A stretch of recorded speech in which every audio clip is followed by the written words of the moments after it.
This example comes out of section 8.4, log and exponential equations. Similar to our last example, we're asked here to solve, to answer as an exact value and to the nearest hundredth, and we have an exponential equation. This one is a little different than ones we've done in the past in that there's an exponent with an x in it on both sides. And again, we can't write 4 and 3 as powers of something.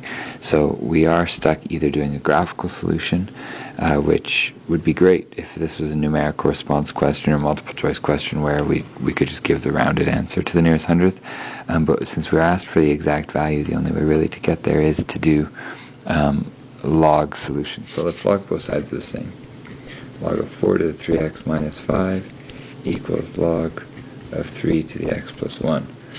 Now, the reason why we log them is because we can get these exponents down as 3x minus 5 times log of 4 and x plus 1 times log of 3.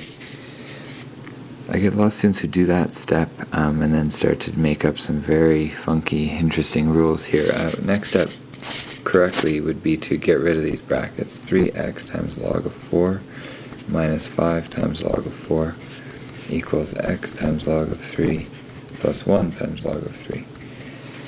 The only way we're going to be able to solve for x if we get all the x's to one side. So I'll leave this term alone, subtract this x log 3 term, so that I have only those two on the left side, which means I still have log 3 over here, and I'm going to add this 5 log 4 term over to the other side. What this allows me to do is factor out x out of these two terms, because it's a common factor. So we're left with 3 log 4 minus log 3, and on the right side I won't do anything just yet. Log of 3 plus 5 times log of 4. The beauty of this method here of getting the x factored out is I can now divide by that term that was in the bracket. So I've got log of 3 plus 5 log 4 divided by 3 log 4 minus log 3. Now that's a good answer. That is an exact value answer, so that would be acceptable in most situations.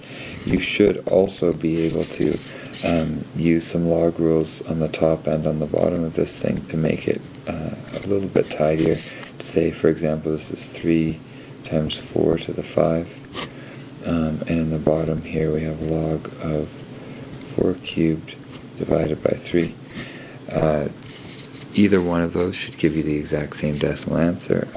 This second one here is maybe a little bit easier to write, less logs involved.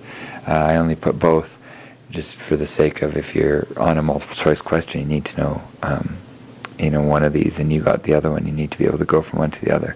Now let's grab our calculators and get the decimal answer.